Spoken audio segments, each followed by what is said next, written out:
From the outset, we knew that we wanted story to be one of the big pillars for the Force Unleashed franchise. It really heightens that sense of immersion. It gives you a character that you can relate to, it puts you into the story, and we wanted to tie into the overall saga as well.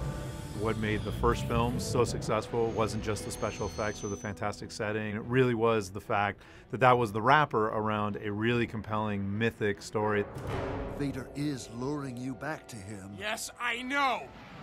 When The Force Unleashed released, we were very excited that the story got accolades and awards, and we really took that seriously and evolved the story for The Force Unleashed 2. The fact that George allowed us to fill the gap between Episode 3 and 4 gave us not only a challenge, but also a responsibility to the fans. So the story that fits between Episode 3 and 4 has to make sense. It is a time period that hasn't been very well defined in the past. Darth Vader is hunting down the last of the Jedi, the Rebel Alliance is really fledgling, and the Empire is really locking down control of the whole galaxy. Force Unleashed 1 ended where Secret Apprentice saved the rebellion by sacrificing himself, and we thought that was a great place to take off. The big question now has become, how did that happen? The story for The Force Unleashed 2 really evolved. It became a lot darker, a lot grittier, and most importantly to me, a lot more personal. And we decided to allow the apprentice to grow up and to become much more self-aware. And he went from being Secret Apprentice to somebody that we actually call a name, Starkiller. He's actually a person. And he introspectively is trying to figure out why he keeps doing what he's told, and actually decides that maybe he shouldn't be doing what he's told. He should actually go out there and pursue his own identity and figure out who he is.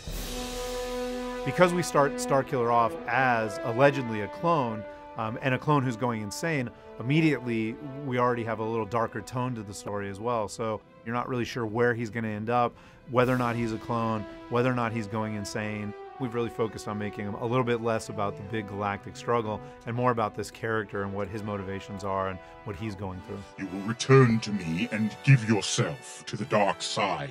Every time we do a Star Wars game, we're always trying to expand the Star Wars universe. So Force Unleashed is a great franchise because for fans of Star Wars, you're able to play it and see things that are familiar to you. You're able to see Darth Vader and learn more about him. You're able to see Princess Leia and what she's doing during this time period and see the formation of the Rebel Alliance and how the galaxy is evolving.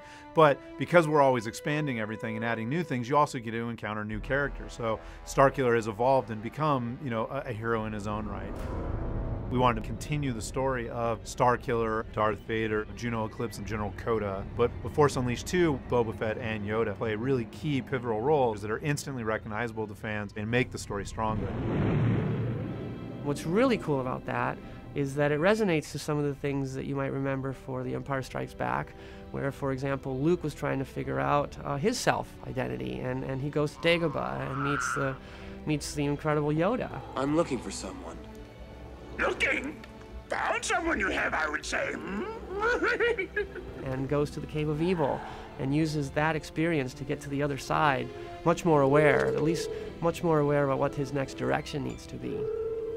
We did something very similar for The Force Unleashed 2, where Starkiller, in the hunt for his identity, ends up in Dagobah.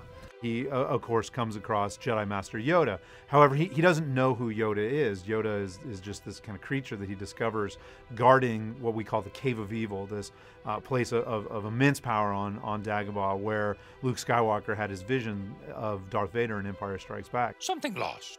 A part of yourself, perhaps. Yoda kind of helps Starkiller figure out the next steps in his journey, really encourages him to go into the Cave of Evil and have a vision of his own in order to continue on his journey and figure out where Juno Eclipse might be.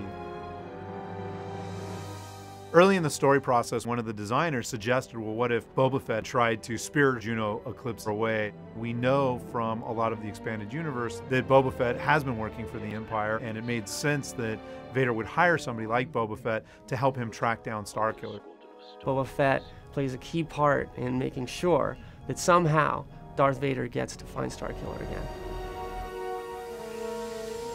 One of our mantras has been familiar but new. We really want to put elements into the game that feel familiar, but put a new spin on them or introduce things in a new way. I think that as a very young medium, we really haven't scratched the surface in terms of the types of stories we can tell and how different those stories can be from things like film or novels, and that's really exciting too. So I'm really glad that we're constantly focused on telling new stories and finding new ways to tell those stories too.